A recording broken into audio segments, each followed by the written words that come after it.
This meeting is being recorded. Alrighty, so good evening, everyone. Thank you so much for joining us today. I'm very excited to be hosting a special guest speaker today. We are joined this evening by Liz Kapp, who's the Curator of History at Springfield Museums. So as you may know, Springfield Museums currently has a fascinating exhibit entitled Witch Panic, Massachusetts Before Salem, on display at the Lyman and Merrie Museum of Springfield History through November 2nd. It's our dream to get our admin there before the exhibit closes, although with October approaching, we may not get there, but we're going to try. So just a couple of quick housekeeping announcements before I turn over the reins. So just so everyone's aware, we will be doing questions at the end of the presentation. Please feel free to put them in the chat as we go. We just won't address them until the very end. And you can't unmute yourselves. This is a webinar. Sorry, October brain. And this is also being recorded. So if you know someone who wanted to be here and couldn't make it, the recording will be posted tomorrow. So with that being said, I am going to turn the reins over to our guest speaker. Well, thank you, Rachel. I'm very honored to have been invited this evening, and I'm looking forward to our time together. Just a quick note, if we want to go to the next slide. The content we will be discussing today involves the history of witchcraft, and as we all are probably well aware, it's deeply intertwined with episodes of violence and persecution. And this presentation tonight does include discussions and references to historical acts of violence against children, women, and men. But with that, I wanted to get started and invite you all to imagine yourself living in a time of great uncertainty. Whispers of unknown forces visiting unsuspecting neighbors grow.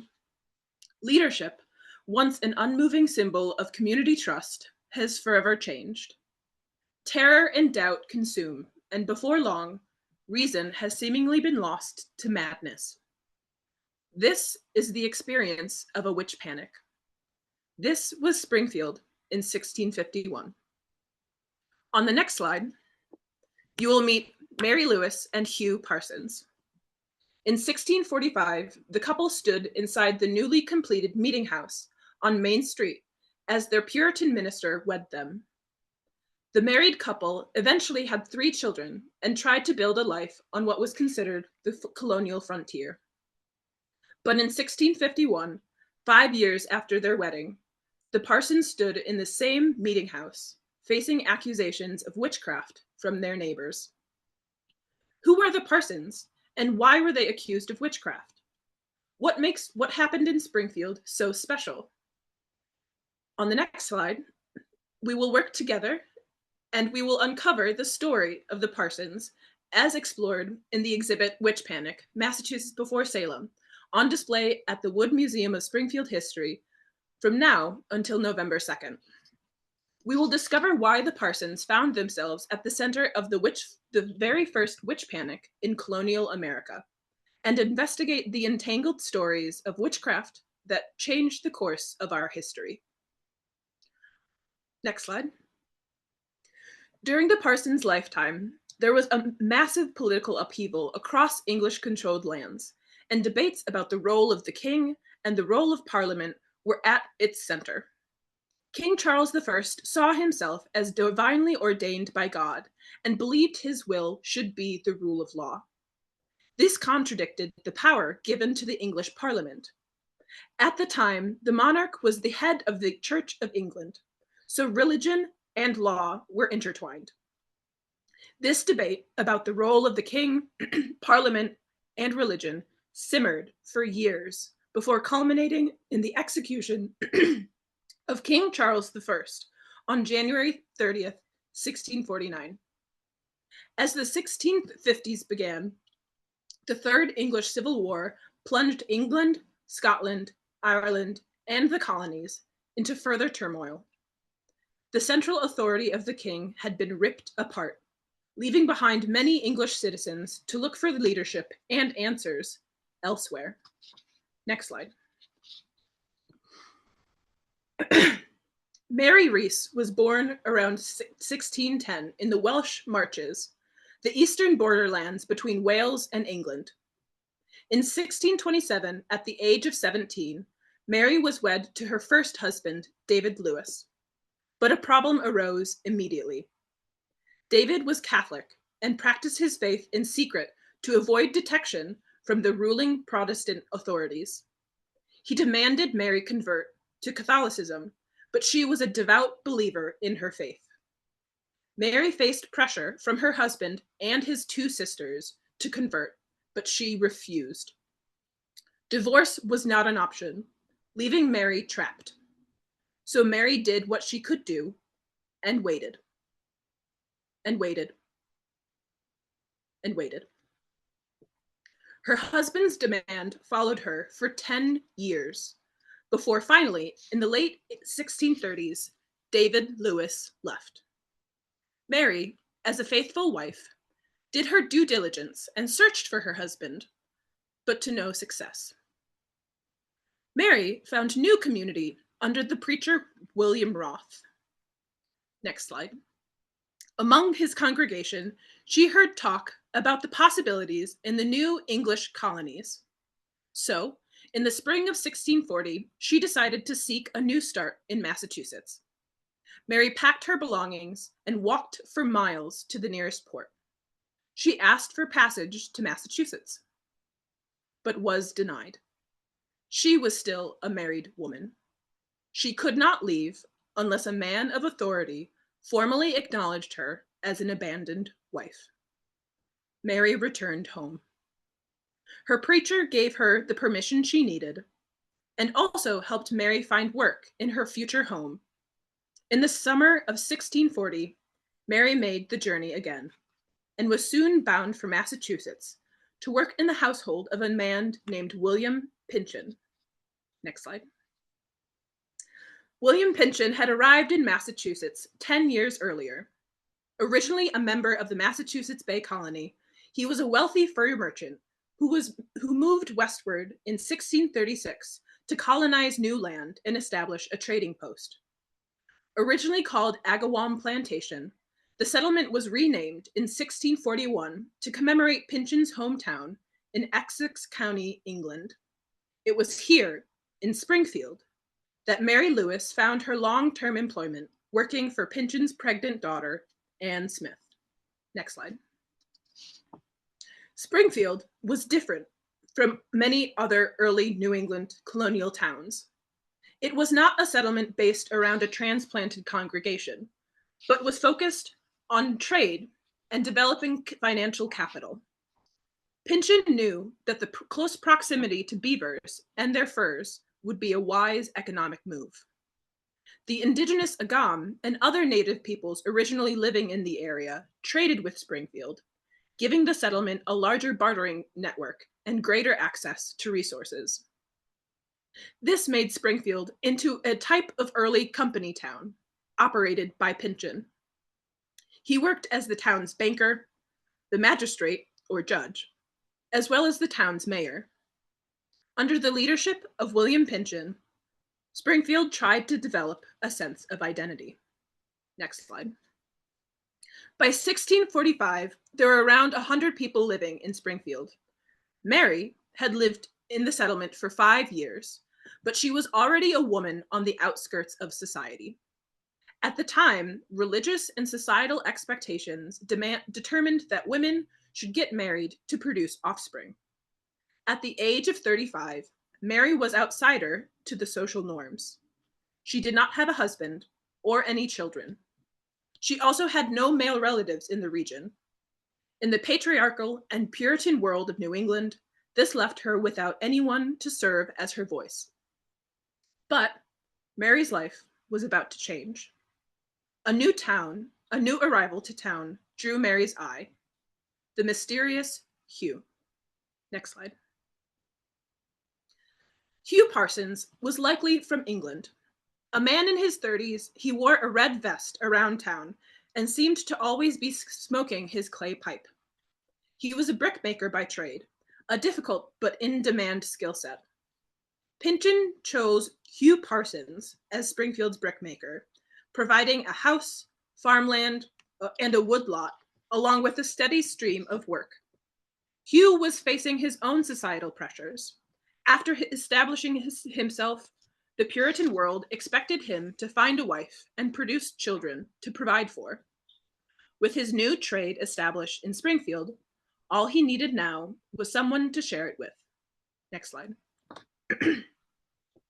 Mary Lewis wed Hugh Parsons on October 27th, 1645, in the new meeting house just down the road from where the Springfield Museums lies today.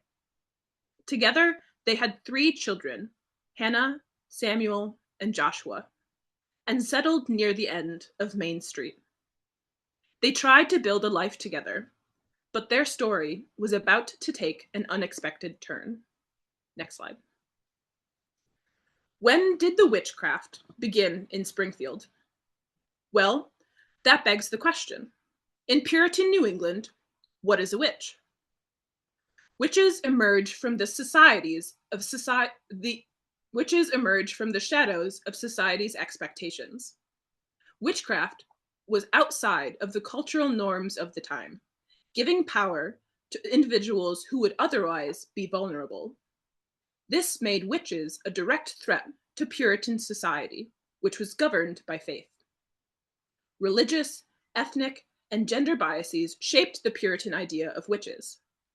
Women were the most common targets of accusation, as witches were seen as the opposite of Puritan ideals and power, which laid in the hands of men.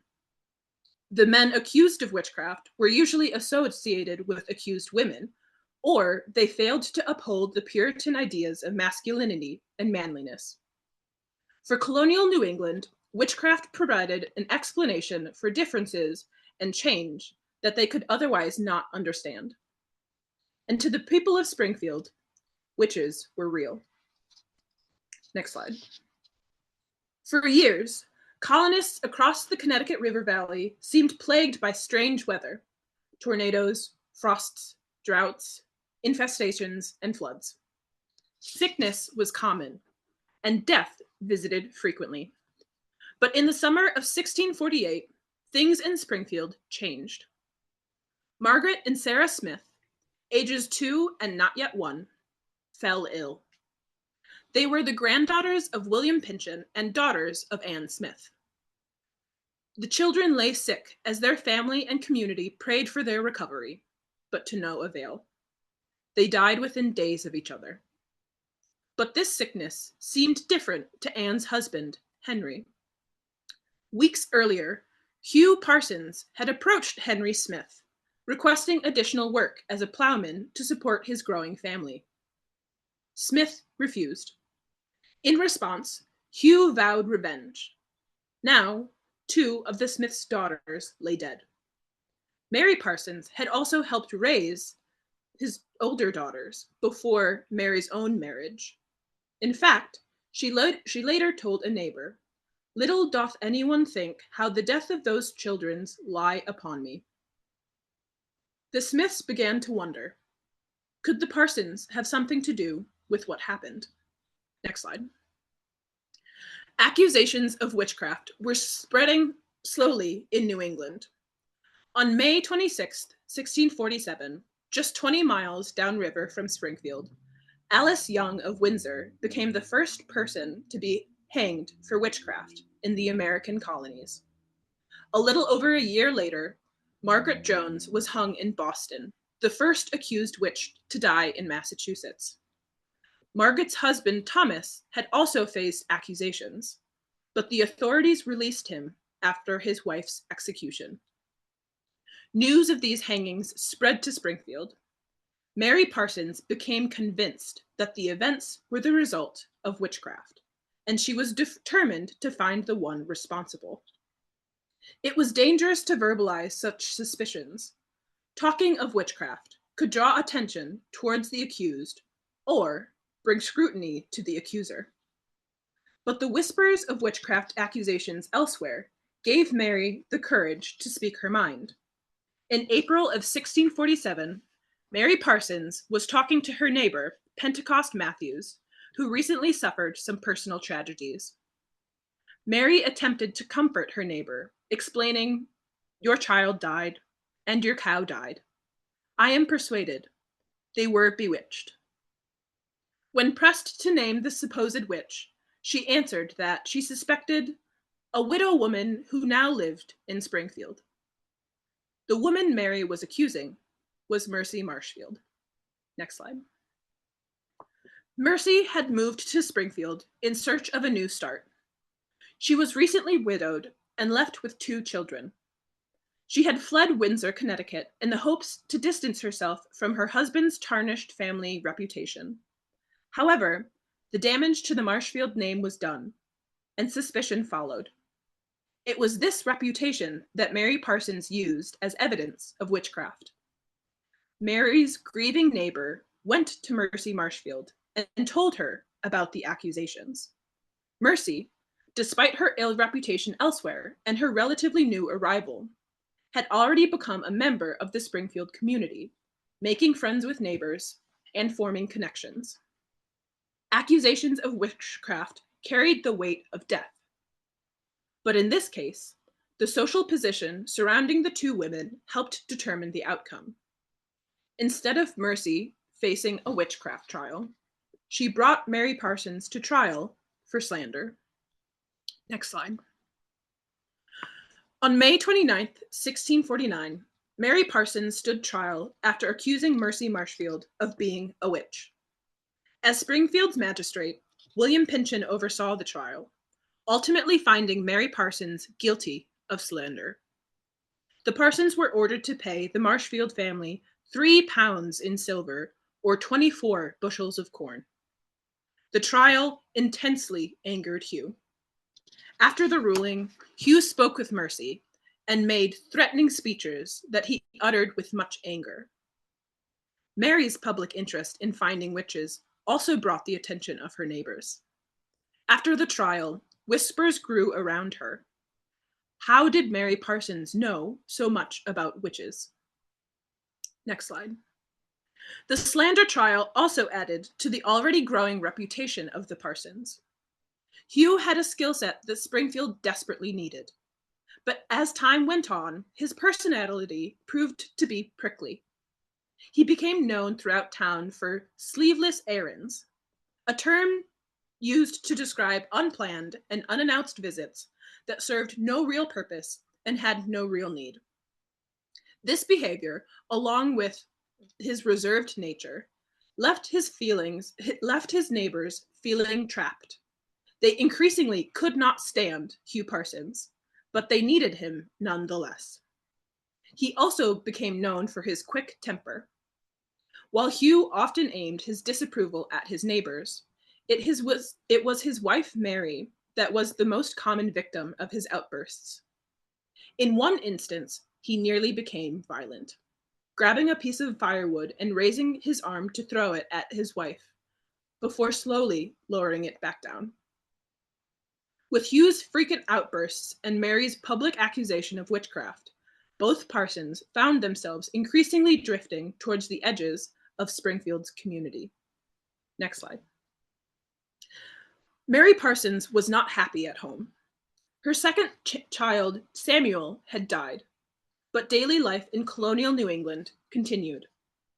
Hugh had accepted boarders into their small home to increase their income, leaving a crowded house with up to 9 people. Between Hugh's work as the town's brickmaker, his responsibilities on their farm, and his sleeveless errands, Hugh was often not at home. In his absence, Mary slowly started to develop a new theory. What if her husband was the witch? The thought understandably terrified Mary, who, as Hugh's wife, was considered an extension of Hugh himself. She had been trapped in a marriage before, and now was fearful she was caught in a new kind of cage. She had learned from the slander trial to keep her accusations to herself, but she had to know the answer. One night, while her husband lay sleeping beside her, she lifted the bed coverings to search her husband's body. Mary was looking for a witch's mark, a mysterious scar left behind on the skin from a witch feeding their animal or imp helper. Merrie searched, but could not find any markings. Nevertheless, her belief stood firm. Her husband could be the witch. Next slide. A heightened sense of unease filled the air of Springfield. Hugh was unhappy in his role, envious of his wealthier neighbors and the resources they could acquire. Merrie tried to find comfort in her faith, but she was struggling. Springfield's minister preached all day on Sundays, with a break in the middle of the day for a meal. On February 16th, 1651, Merrie joined some of her neighbors during the midday break at the local alehouse. As the group spoke to one another, Merrie was suddenly transported out of the alehouse. While her physical form still sat among her neighbors, her inner consciousness found herself face to face with Satan. The devil spoke to her. "I will not come in any apparition, but only come into thy body like a wind, and trouble thee a little while, and presently go forth." The evil force transported Merrie to a witches' sabbath, a gathering of those in league with the devil. It was there she saw her husband Hugh, along with neighbors Sarah Merrick and Bess Sewell. Later, Merrie recalled, "We were sometimes like cats, and sometimes in our own shape. And together, they celebrated and danced." After her soul returned to her body in the alehouse, Merrie was greatly alarmed, but she did not tell anyone. Next slide. Around the same time, the cobbler Simon Bowman faced his own accident. He and Hugh Parsons had experienced many disagreements before, with Hugh asking for favors or making demands that Simon refused. In this instance, Hugh asked Simon to get him some pieces of leather so he could repair his flail.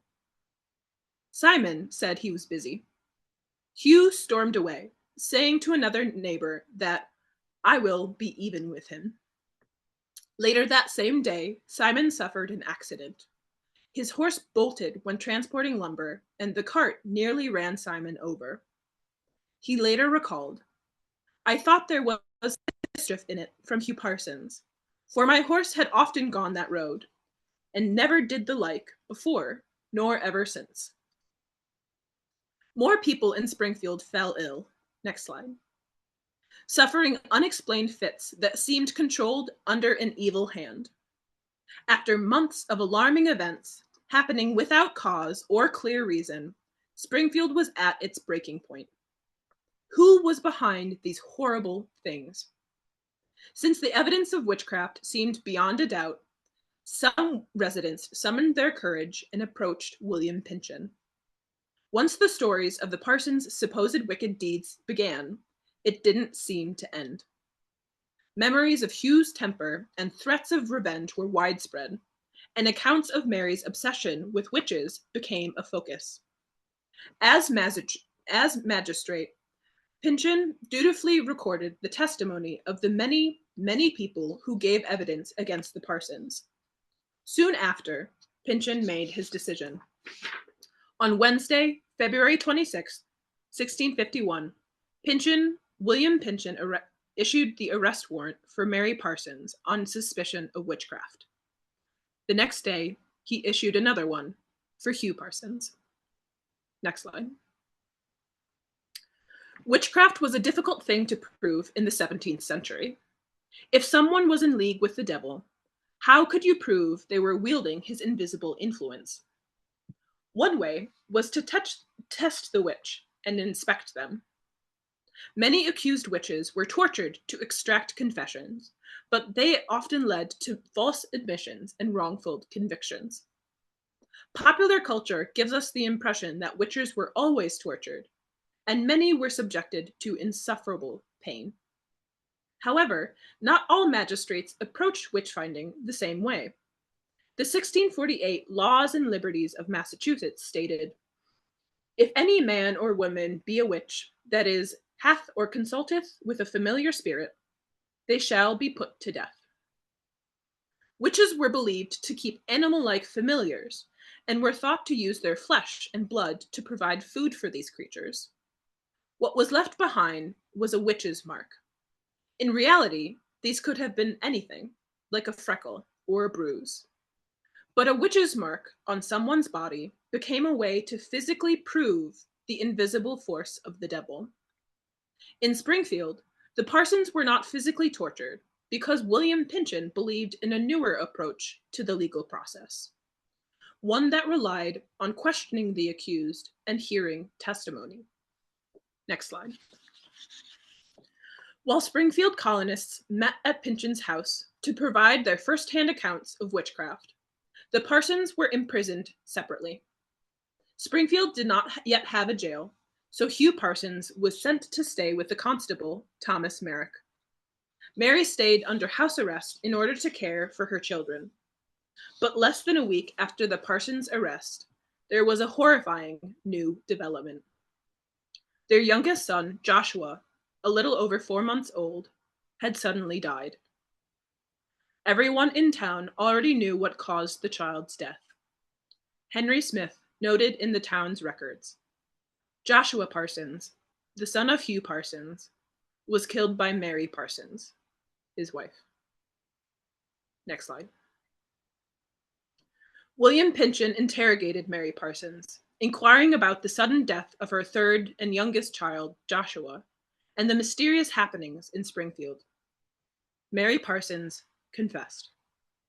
She admitted to the events back at the alehouse when she allowed the devil to pass through her body. She then confessed to murdering her infant son. Because Mary confessed to the crimes, she was not brought to trial in Springfield. However, due to her closeness to and suspicion of her husband, Mary served as an important character witness in Hugh's case. Pynchon interrogated Hugh Parsons, asking after all of the sleeveless errands and many threats he made against his neighbors. Hugh stood firm and insisted on his innocence. On March 1st, 1651, Hugh Parsons' witchcraft trial in Springfield began. Many of his neighbors took the stand against him, recounting details of the fear and anger that seemed to follow him everywhere. At every chance, Hugh countered their accusations, including those of his wife. He insisted on his innocence, but the evidence seemed to keep growing. Next slide. This flurry of accusations and suspicion that erupted in Springfield was the first witch panic in colonial New England, and the Witch Panic exhibition takes a closer look at many of these allegations. But others had been accused of witchcraft before. So what makes what happened in Springfield different? The events of Springfield were not confined to a single person or even a small group of people. What happened here in 1651 consumed the entire town. While the Parsons were the primary targets of accusation, they were not alone. Sarah Merrie had been accused of familiarity with the devil, as evidenced by Mary Parsons' vision at the alehouse. Bess Sewell had also been there, and she was suspiciously the first to come to the door when their neighbors used a counterspell on an enchanted dinner. To learn more about this intriguing incident, and many other accusations against the Parsons, I'd recommend visiting the Witch Panic exhibit. This counterspell was evidence of witchcraft, not unlike some of the accusations against the Parsons. So why did Bess and Sarah not face trial? Similar to Mercy Marshfield 2 years earlier, the two women had a better reputation when compared to the Parsons. And since most of the evidence against them came from Mary, the accusations were largely dismissed. However, any suspicion of witchcraft put women and men in a precarious position. Bess and Sarah had to reinforce their innocence, and one way to do so was to find an alternate suspect, and the Parsons were the perfect candidate. Next slide. There is also another element that is often at play in witch panics. Trust in traditional sources of leadership has been weakened or destroyed. In Springfield, William Pynchon was the usual source of authority, but his position had recently been put into question. As an educated man, he considered himself a bit of an amateur theologian, and in June 1650, he put his beliefs to print. His book, as seen here, called The Meritorious Price of Our Redemption, appeared in London and immediately drew attention, but not for good reasons. Pynchon challenged Christian doctrine, arguing that humanity's salvation did not come from the death of Jesus Christ, but rather from his complete trust in God, his Father, which forgave the sins of the world. This emphasis on the patriarchal relationship between God and Jesus questioned the fundamental nature of Puritan belief. On October 16, 1650, the General Court in Boston formally condemned the book as false, erroneous, and heretical. 4 days later, a hangman publicly burned copies in the Boston marketplace, making the publication one of the first banned books in English North America. The edition pictured here, that is on display at the Witch Panic exhibit, is one of 11 surviving copies known to exist. Court officials in Boston soon found that William Pynchon was unable to sufficiently address the witch panic that had engulfed his town. So, after hundreds of hours of testimony, the trial was moved to Boston. Next slide. On March 27, 1651, Mary and Hugh Parsons began the 100-mile-long journey to Boston. There, they were imprisoned in the city's first jail, a damp and dark place infested with pests. The Boston General Court wanted to hear direct testimony from Springfield residents, which meant their former neighbors also had to travel to Boston. Mary's trial was set for May 16, 1651. After spending 2 months in the damp colonial jail, Mary Parsons faced the General Court and many of her neighbors. She was charged with 2 crimes: for having familiarity with the devil as a witch, and for willfully and most wickedly murdering her own child. When asked for a plea, Mary replied, "Not guilty of witchcraft, guilty of infanticide." The witnesses recounted Mary's strange behavior and common remarks about witchcraft. After reviewing the testimony, the General Court found the given evidence was not sufficient to prove Mary a witch. However, she had confessed to murder. For the crime of killing her child, Mary was condemned to hang till she be dead. The court had another matter to attend to later that day. In the evening, on the same day of Mary's witchcraft trial, William Pynchon faced the Boston General Court for his book. The Puritan officials demanded he retract his publication. William Pynchon accepted, but secretly had other plans. But before he could take any steps, there was first the matter of Mary's execution. Next slide. How were witches put to death? In colonial America, accused witches were hung. Like any capital crime, witchcraft was defined in legal codes across Europe. Under English common law, which governed the American colonies, witchcraft was viewed as treason against the king, a crime punishable by hanging. As a result, most accused witches in the colonies were executed by hanging, while others died in prison or succumbed to torture. Witches were more commonly burned in Scotland, where they were considered heretics acting against the church, for which the punishment was death by burning. Burning at the stake was rare in colonial America, but some instances where it did occur appear racially motivated. In one case, around 1682, Maria, an enslaved woman, was accused of burning down the house of her enslaver and was sentenced to death by burning. Next slide. Mary Parsons had been condemned to hang till she be dead, but she never faced her executioner. Mary Parsons died in the Boston jail where she had been imprisoned, sometime between the 13th and the 29th of May, 1651. Mary's death marked the beginning of the end of the Parsons witchcraft trial and the witch panic that spread throughout Springfield. Next slide. Though he had promised the general court otherwise, William Pynchon returned to Springfield with alternate plans. He immediately began preparing his estate, transferring his properties to his son, John Pynchon. After settling his affairs, William Pynchon left Springfield in the spring of 1652, never to return.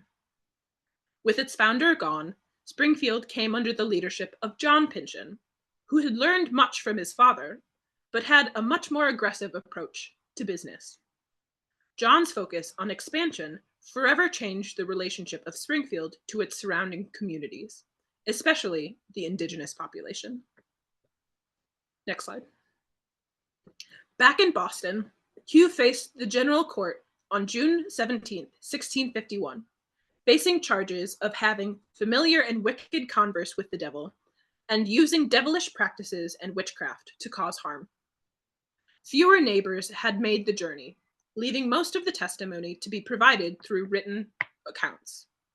This became a problem for the courts. After deliberation, the judges found there was a deep suspicion of witchcraft, but no sufficient evidence. The general court ended the hearing and left the case in the hands of the higher court of assistants. Hugh remained in prison and waited, and waited, and waited. Hugh Parsons waited until May 12, 1652, more than a year after his initial arrest. The court of assistants reviewed the written testimony and found him guilty of witchcraft. But just 14 days later, he was once again brought before the general court.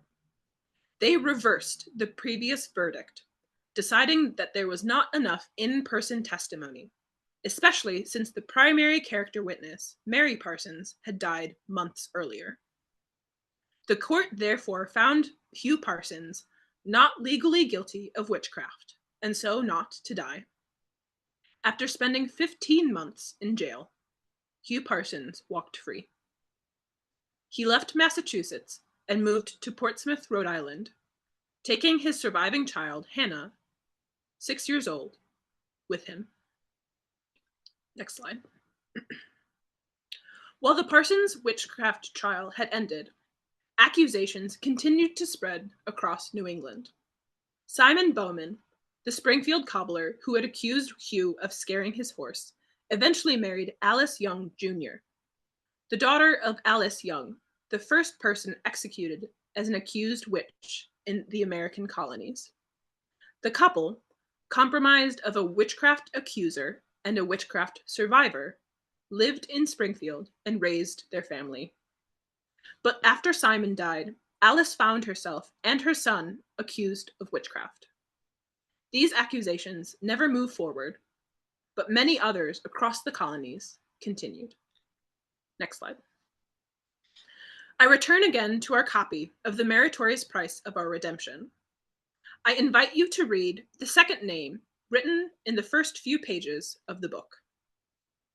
Even though the courts banned Pynchon's book, that name shows that the edition on display in our exhibition was once owned by Puritan minister Cotton Mather. Mather was an immensely influential figure in the Salem Witch Trials, fueling public fear of witchcraft and helping to shape judicial attitudes through his writings, including Wonders of the Invisible World. The date next to his name is 1673, 20 years before the infamous events of Salem. As we've explored, Pynchon's heresy cannot be separated from the Parsons witch trials. They influence and impacted one another. Cotton Mather's signature in this book implies that Mather knew what happened to Mary and Hugh Parsons, directly connecting their experience in the first witch panic of colonial America to the last. Next slide. When it comes to historic stories of witchcraft, we like to believe that logic and reason would prevail, that fear would not control us. But the people of colonial New England had the same conviction. To them, Witchcraft was real. But what about Sarah Merrick and Bess Sewell and Mercy Marshfield, the others in Springfield accused of witchcraft? Why were only some accusations heard? Why could the people of Springfield only see the humanity in some of their neighbors? Next slide. I'd like to return to how we began our time together, back to how it would feel to live during a witch panic. There is a sense of great uncertainty that lingers in the air. People are afraid, and your community is on edge. The traditional source of leadership and guidance has been lost, leaving behind confused and concerned people who just want to know what is happening and why. The people of Springfield thought that they were doing the right thing, but their accusations carried the weight of death. The Parsons were people. They were accused of some violent and horrific acts. They were still human. Each piece of evidence, no matter the size, added up and together transformed the Parsons from human beings into fictional monsters. The events of Springfield and Salem and every witch panic in between were able to happen because normal people accepted the dehumanization of another group of people. Accusations of witchcraft are no longer a death sentence in our society. However, feelings of fear and suspicion still rule. I hope our time together has opened your eyes to the layered histories of witchcraft in Springfield and has sparked curiosity in learning about outsiders of society. If we ever find ourselves living in a time of great uncertainty, I hope we can learn from what happened to the Parsons. I hope we can keep the humanity of others in mind and speak up before we find ourselves in another witch panic. Thank you. That was fantastic. I learned so much. Thank you so much for that presentation. So if anyone has any questions for Liz, please feel free to put them in the chat. We'll give you a few minutes to type out questions. But that was fantastic. I love that you have the Cotton Mather book. Yes, yeah, it's quite something. If you want to hit to the next slide, Oh, yes. there's some incredible resources I'd recommend. Malcolm Gaskell's book, incredible. Yes. So there is a question, will this be posted somewhere so we can watch it again? Yes, it's going to be posted on our website, salemwitchmuseum.com. We have a video archive and it will go on our YouTube page as well. We do have a question in the chat. What was Mary's cause of death while in prison? We do not know officially. There are accounts of her health failing basically along the journey to Boston. She struggled after the 2 months in jail. She struggled. They actually postponed her trial before the court because she was so ill, and so she was. We don't know specifically what was affecting her, but she was very much physically unwell. And I would add that many people died in prison if you were there for a long time. Colonial prisons were not meant for long-term habitation, so at least 5 people died during the Salem Witch Trials as well. So surviving in those conditions were just difficult. So we also have the question, since Mary confessed to infanticide, did she give a motive? If she gave one, it's not recorded, at least from what I've seen. I would imagine, and when it comes to the specifics, she confessed, and they took her word for it, and we'll never quite know the details because that died with Mary. We also have a question. Do we know what happened to Mary and Hugh's surviving daughter after they moved away from Springfield? Yes, and that's one of the angles of research I'd love to look more into, but haven't quite gotten the time. So their daughter Hannah married a man, I believe it was in Portsmouth, and they had numerous children. but I haven't traced any of the genealogy yet. And any of those descendants would have a different name than Parsons because it was through their daughter. We have another question. Where can we find the primary source documents related to these events? Is there a database like the one offered by the University of Virginia's repository of the Salem records? Excellent question. So the original court documents that William Pynchon recorded, and then later his son-in-law, I believe, those are held in New York City. I believe it's the New York City Library. I can't quite remember which one, but unfortunately they're not public access. You'll have to make an appointment to see the actual physical materials.